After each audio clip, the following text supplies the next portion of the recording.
Hello, good afternoon, good morning, wherever you are in the world. I am so glad you're here for Monday Mentor.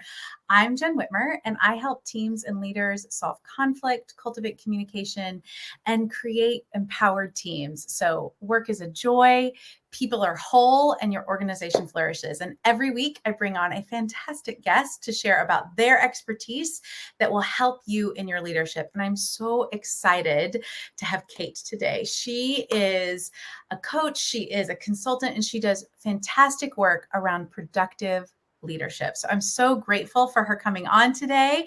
Would you give a warm welcome to Kate? Here she is. Hi, Jen. Thank you so much for having me. Oh, I'm Hi, so everyone. glad you're here. I'm so glad you're here, all the way from Cyprus today. We're really All the way spreading from the globe Cyprus. today. Yes. Fantastic. Well, one of the things I always love to start with our Monday mentors, so thank you for being our mentor today, is how did you get here? Like, how did you arrive at this place in your life doing this type of work? Give us a little bit of your story. Yes, it's my pleasure. So, how did I arrive here? So I spent 15 years working in corporate, and I did have a lot of wonderful experiences. I met beautiful people. I traveled around the world, and I was mostly marketing and sales, but I was training all the time. And I think that a couple of years ago, I sort of started asking myself the question, what do I want to do next? And I've always loved training, but I got into coaching as well. There was, at the time, I had a manager who was extremely passionate about coaching. So I started developing coaching workshops and sort of experiencing a little bit more myself. And I found my passion. So a lot of people came back to me and said that they enjoyed the workshop, they enjoyed the work that I do. I got amazing feedback, and I said, I guess I found it. And that's how I decided to continue and sort of go on my own after that. I love it. I love it. And I think we all have these interesting journeys about like finding that thing that's like, oh, that feels different in me. And it's always this crazy experience of what is typical to you or just like, oh yeah, normal is so much magic to others. Like when you're in that space, it feels so good and so aligned. So thank you for doing your work in the world. And if you are joining us here in the comments before we, dive into our conversation, let us know that you're here. If you're here live, if you're catching the replay, let us know where you're coming in from. I'm in St. Louis. We've got Cyprus today. I'm so excited about being like global across the world. I love that. I love it. It makes me happy. My son is in Paris today. I'm like, it's just everywhere. We're everywhere. Well, hello, Paris, if he's watching. I know. Not with him today, which is fine. So what really caught my eye about the work you do is this juxtaposition between bad busy and good busy. I think especially in the United States, I'm not sure if it's the same in Europe or other countries, that we tend to glorify somebody who's really busy. Like, oh, we're just busy. We don't actually qualify that. It's just, oh, I'm so busy. And it's almost this martyr badge of honor that I don't think serves us well. So tell me a little bit about what you mean by bad busy. What's bad busy? Well, I think bad busy is exactly the emotion that you just showed us, sort of like, oh, I'm so busy. So that is the bad busy emotion. For me, productivity and sort of busyness is an emotion that we feel at the end of the day. It's either we feel good about it or we feel bad about it. So for me, the bad busyness is sort of like the analogy that I always put together is the hamster in the wheel. So we're doing, and not getting anywhere. So we're standing still. And the good busyness on the other side is when you have sort of a destination and you're doing everything to get to that destination. And today I might make a tiny little step, and tomorrow I might make, a super big step. So it doesn't matter, but it takes me somewhere. So at the end of the day, your busyness feels good because you know that you are getting closer and closer to where you want to go. So this is sort of the way I put them, and juxtapose them, if I can say it this way. Yeah, no, I'm so grateful actually that you started with the emotion. Hi, Ganesh. Thanks for joining us. Because that is the difference that we feel like when you're doing work that feels frazzled. I feel frazzled at the end of the day, and I feel not good exhausted. I feel drained. One of my favorite quotes is the cure for exhaustion isn't always rest, it's wholeheartedness. And when it sounds like what you're describing is that move from I'm just kind of doing stuff over to wholehearted action in one direction. So Absolutely. how do you help people? How do you help people figure out that they're in bad busy? Like, how do we know that's where we're living? When you ask a question, how are you? The people, when people answer to, oh, I'm busy. Mm. This is like you already know that something is not working for them and they don't necessarily know what they're going. When I start coaching, for example, in the first couple of sessions, the classical answer that I get to most of the questions is, I don't know. I don't know. I don't know. I don't know. And the reason why a lot of people don't know is because they never ask themselves, where do they actually want to go? Yeah. A lot of people are just doing. So we jump into that how, but we don't take the time that we need to actually define that destination. And at the end, also, I think that society tells us that busyness is a bad thing. So I did a little research on the busy word itself. What does actually busy mean? Busy means that we are engaged in an activity. So today I'm doing this live with you. I'm busy. Is it a bad busy or is it a good busy? Right? So I'm going to be cooking dinner afterwards. Am I busy? Yes, I'm busy. I'm still, doing something towards a certain goal, right? So busyness is simply doing something, but we choose and the intention that we put into what we're doing, that's what matters actually. And that's what creates the emotion that we feel at the end of the day. If we choose and make decisions with the right intention of why do we want to do this? Why is it important for us? And where is it going to bring us? That's what's going to create us the good busyness. That's what productivity is about, is producing the outcome at the end, right? The busyness for the sake of busyness doesn't work. And that's the glorifying part that you were referring to, right? Yeah, yeah. So I'm curious for people who are in the comments, if any of this makes sense to you, if like you can recognize, like, just let me know, like, oh, I get bad busy. Like I've felt that before. And I think we all feel that individually. And what does that look like? I'm going to rephrase this question. So we feel it individually, but what is the outcome for our teams? Like as a new leader, or even, a VP or CEO, and you're in the C-suite and you're spending time in bad busy. How does that impact our teams? What does that look like? Yeah. So one of the ways that we learn, and this is the most sort of natural ways for us to learn, is by observation, right? So we are not born managers. We're not born leaders. Whatever people say, I don't believe that. I'm 100% with you. It is a skill that you can learn. Exactly. So I learned a lot from people that I worked with. I learned a lot from people that I observed, whether they were my managers or whether they were managers of different teams or whether they were leaders or, authors of the books that I learned from. So this is what, if we are in that bed busy, this is what our teams see, and this is what they copy, whether we want them to copy or not. So I always say that if whatever you want to see in your team, that's exactly what you need to do. That's the behavior that you need to adopt. So a lot of managers, they talk about, my team is not productive. My team is not performing. Well, you are part of the team. As managers, we are part of the team. And so if you want to see that change in your team, that's exactly the change that you need to produce for yourself first. Absolutely. I just underline, exclamation point, all of that, because we are part of the team as the leader. Absolutely. And Yeah. one of the things that I'm always trying to help people reframe a little bit about leadership is that you can't lead other people and lead yourself until you lead yourself first.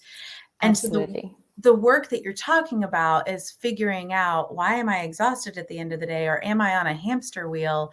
And we just often see that reflected in our team back at us because we haven't started leading ourselves first to then be able to take them into I love that idea of the direction that we're trying to go, like engaging in an activity that has a direction. And we see often as a speaker, I use a microphone all the time.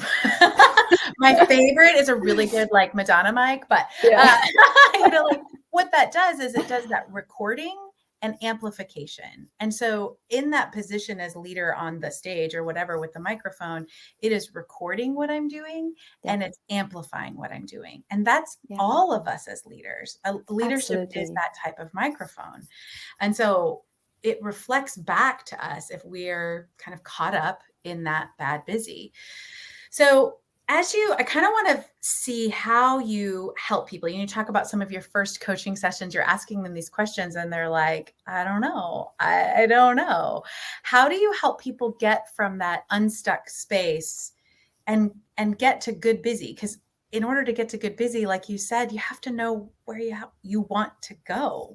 How do people get out of that? It takes time. So it doesn't, you can't fix something with just one session, right? So it just takes time. I don't believe, that's why I named my company Bridge, Bridge 11, because I don't believe that, change happens overnight. Yeah. So when we want the change, we need to also put the effort and work for that change to happen. So I think that when you start, it's very interesting to see that transformation, because when you start with the question, what do you actually want? And people first say, I don't know. And then within a few sessions, they start saying like, oh, this is what I want. This is exactly what I want. And, it just simply takes time. And it comes like, I think that coaching is all about taking that pause that sometimes we miss during that busyness that we're going through every single day. Yeah. And that's coaching. Coaching allows you to do that. And coaching allows you to dig deep within yourself and to be asked questions that normally you do not necessarily ask yourself. And that's how basically the transformation process happens. Questions. I always say ask questions, questions, questions, and questions. I agree. I always joke that I'm a professional question asker. Even as a speaker, I'm a professional question asker. As a speaker, that's what I'm doing.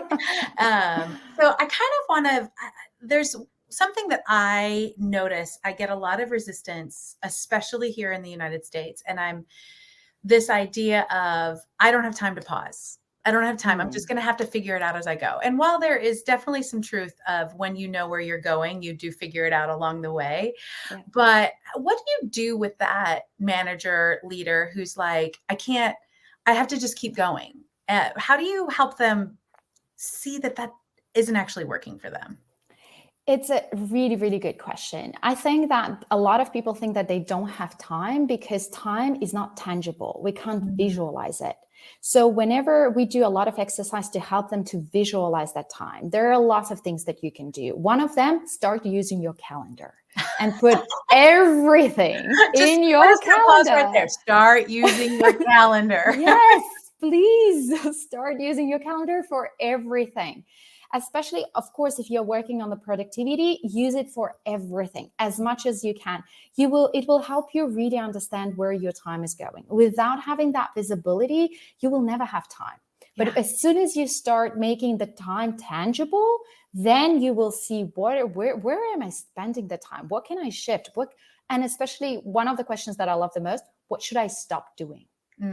That is one of the questions that we don't necessarily ask ourselves on a daily basis, but that's a very good one, a very powerful one. It is. And I think that for me, when I first started asking that question and then started using it with not just like individual coaching clients, but even just like teams that I'm consulting with, there is a deep fear around what am I supposed to stop doing? Why do you think we get so afraid of stopping doing something? Because busyness, as you said in the beginning, busyness gives us a sort of a status, right? We are important. We're doing something and we are producing something. We're creating value. But the real question is that, are we? And for me, that's an opportunity to pause once in a while. Just pause. Am I still creating the value that I'm supposed to create towards, that organization or towards that mission or towards even myself, right? Or the team? And if it's a yes, please continue. But if it's a no, maybe it's an opportunity to change something, to do something differently. Yeah. I think that's such a good reminder that we're afraid because we tie this worth, and like this status to our busyness. I mean, I work a lot with personalities. And so the Enneagram is a personality framework. And I always say that the United States is a big Enneagram 3 culture, which highly, highly values productivity. It's like its number one It's number one thing. And so if I'm not productive, we make up this story that means I don't have worth. And so, which is really, if I stop doing something, is that gonna, that gets at like this core of, do I belong anymore? Do I have value? And we don't think about it like that, but it actually, our brains, our bodies just, and our emotions connect to that so quickly. And I think one of the reasons I really wanted to hear you say that is because I think it's important to name that, because it's such an important question. Like, what do I stop doing? Is this productive anymore? Doesn't mean it was wrong before. Doesn't mean just because you were good at something. I loved teaching music. I was a K-8 music teacher. That was my first job for a decade. I loved it. But there was a time I needed to stop that. It didn't mean that was wrong. It just meant that I needed to stop doing that. And it was so freeing. There was a grief, but it was so freeing to get to that point. And I think that's the power of that question you're asking. Absolutely. Yes. And I think that when we stop doing something, resting for me is also productive. Absolutely. It's because I am resting. What am I doing now? I'm busy resting. Yes. That's what it is, right? And at the end, for me, productivity is not always about doing. It's exactly what it is. It's about knowing when to stop doing. And that's a lot of people, as you just said, they struggle with because of that stigma that we have around productivity. That productivity means that every single minute of the day, I'm doing something. Well, no. The whole point of a productivity is that it allows more space for you to do more things that you actually want to do besides the work, besides anything else, that must be done. So absolutely. And resting is productive. Resting is. And I love resting. You don't have to earn it. I work really hard to not work on Saturdays, especially as a solopreneur. It's very easy to work all the time. This is upstairs, like I just have to go upstairs and here's the office, or because, a phone in your hand, I can check all the things. Yes. But that has been such an important practice for me. And then also times during the day, but particularly just like rest is productive. And it is. Yeah, yes. I actually think it's a weapon. I think it's a weapon for living a great life. Never compromise on sleep. Never. Yes. So good. So good. Okay. Oh my gosh. I could just keep talking to you about this forever. I just so appreciate the questions that you're asking and the idea. Just say one more time, because I want to end with this about what is good busy. Like, just tell us one more time, because I think your definition is so powerful. For me, good busy is just the feeling that we feel at the end of the day, the fulfillment we feel at the end of the day. It doesn't matter if we've done one little thing or 10 big things. If we feel good about the day, we were good busy. That's what it is. So simple. Good. It's so good. It is so simple. And I just appreciate your wisdom and sharing for us. So tell the people, how can they connect with you? Where can they find you? This goes to your playbook, your Bridge 11 playbook offers. Yes. And tell us how to stay in touch with you. LinkedIn. Fantastic. Reach out to me on LinkedIn, DM me. I love DMs. I think it makes it so much more human when people connect through DMs. You don't even need to book a call with me on my website. That's absolutely fine. Just DM me, just let's be human. Let's connect, let's talk and get to know each other. I love that. I love it. That's fantastic. So good. Kate does such great things here on LinkedIn. She is such a fun follow, and I've already just learned so much from her in the few months that we've just been connected. And so I appreciate you being on here today and giving us some really good practical questions to ask ourselves. But even more than that, just the vision of good busy feels good. Like it feels good at the end of the day. And that's it felt good today for me. Good. I'm so glad that you get to end your day on feeling good. And yes, absolutely. Fantastic. And now that we're at the end, we can tell everybody this was your first live stream and you knocked it out of the park. It was. Great. So thank you. Thank you for having me. Thank you. Absolutely. Well, I am here every week on Mondays at 1 p.m. Eastern. Next week, we have Margaret Winokur, and she is talking about being a woman in a male-dominated space and what do we do with that as female leaders. So I'm really excited to interview her and just help us really know what that means to help us be successful, and also tie into there's good busy in that we need to do. So I think this will flow right into what's next. Kate, thank you so much for being here. I so appreciate your time. Thank you, Jen, for having me. Thank you, everyone. Thanks. Absolutely. Connect with Kate and we will see you all later. Bye. Bye.